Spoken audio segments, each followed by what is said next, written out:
I want to get your perspective on this, because one thing I've thought about and brought up is, to me, there's 8 players already on the roster this team would prioritize minutes to if they're still on the roster. So you have like the young core, the 4 in K, J.I., Asar, and Duren. But then you also have Sasser and Stewart. And then you have Fontecchio and Grimes, who you just traded for. I think because of what you've invested in all 8 of those guys, no matter how people feel about their play thus far in their careers, you don't want any of those 8 guys just straight up sitting on the bench. So how do you improve the roster? That didn't even include a draft pick. So now we're at 9. You're not going to spend $60 million on one player. And I'm not saying you can only have 10 quality players. I think we've learned that 11 or 12 would actually be ideal once you get into injuries and those type of things. My point here is I just feel like a consolidation trade is probably more on the table than I've even considered, because I don't know that you can prioritize and give the developmental minutes to all of these guys they may need. I'll give you a hot take. I think all those players that you just named, I think only 6 will remain. I think they'll keep a bulk of the core 4, and I think they'll probably keep Sasser and Fontecchio. Yeah, I think I'm with you. Because that's a lot to bring back for a team that only won 14 games last season. How do you improve? And I know people say, especially with the same coach, and in fairness to them, that they have a point here. How do you improve with the same coach unless you've completely changed his vision? But I don't know that just changing his vision of how he uses the roster changes a ton. I think it could help. But yeah, this team can't win 14 games to win again. I don't think they can win 20 games again. Like, what's the bare minimum that you're like, okay, that's at least progress? 10? Like, if they get to 24, 25 wins, we can at least, can you stomach that? I would say most fans, I think, would say no. I could, because I'm more patient and I could see the bigger picture, but in the same breath, I don't know how Trajan Langdon feels about this core. Yeah. No, he could just like Cade. Like, we don't know. Like, he could say everyone else is like on the trade block. We really don't know like what his vision, what he feels about every player like on this team. Like, because spacing wise, and that's, I know it's a completely different topic. Like, spacing wise with Asar and Duren and Ivy, like, you don't really have a lot of perimeter spacing around Cade. I like each of those guys individually. I'm probably the biggest remaining Jaden Ivey fan in the Pistons space. I just really love his rim pressure, but I understand that he doesn't work with some of these other players. Those guys don't work together.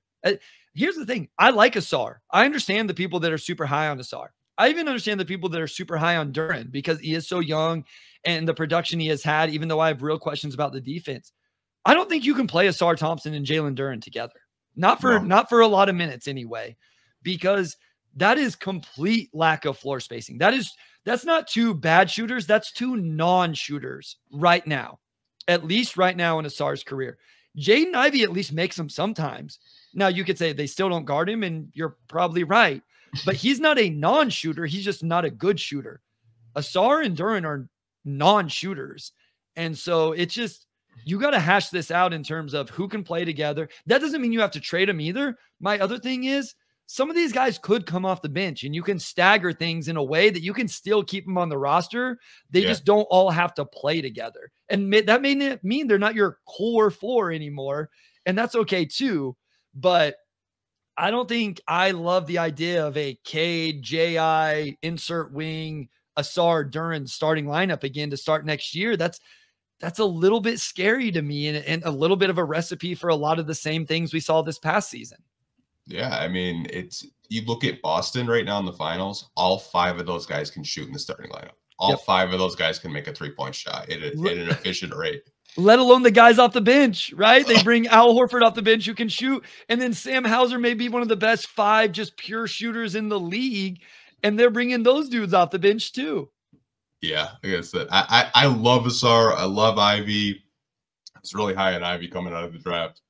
But from a spacing perspective, you're playing like from 10 years ago when they had like Andre Drummond, KCP, Josh Smith, Greg Monroe. Like, it's not going to work. Like, and Duren's passing hasn't been as good as what I thought coming out of college. He's good for a big man, but it's not great or elite. J.I. is not the best processor. So not only do you have a lack of floor spacing, you also have a lack of like true like ball movement, connective tissue, those type of things. And then there's the defensive concerns, especially with J.I. and Jalen Duren as well. And I do think you need defense because Cade is maybe going to be neutral, maybe. And that's probably all we can expect with the offensive usage he's going to take. So there's just some real, some of these things just don't connect really well. And again, that doesn't mean you have to trade them. I'm not saying sell on all of these guys. I'm just saying put them in positions to be more successful. And as much as I hated it, maybe that is J.I. coming off the bench. Just make the starter next to Cade, not Killian Hayes, make it somebody good. And I mean, I'll feel better about it. Maybe Sasser, I don't know. Maybe it's Sasser next time. I just want it to be somebody really good. You know, like if it's Malik Monk, I don't know if it's great, but or Gary Trent or somebody like that, it makes a little more sense to me. So it's this offseason. I feel like we say it every year, but this has a lot of different ways to play out. It's so many different avenues. Yeah, I think it's the most important offseason. It is huge. The last 10 seasons, because there's a lot of decisions that have to be made, and I do not envy anyone in the Pistons front office because there are going to be moves that fans absolutely hate. I already know it's going to happen. Maybe it's a favorite player of yours that's going to get moved or traded or whatever. Maybe they get their role diminished, like you said, Ivy off the bench. You never really know, but I honestly think this is going to be a really exciting offseason. There's going to be tons of, I think, player movement, a lot of free agent signings, possibly trades. But I know we went way off in left field on a rabbit hole, and I love when that happens because I've had these. Organic topics are the best. You know this. You've done enough podcasts. They're the best ones, right?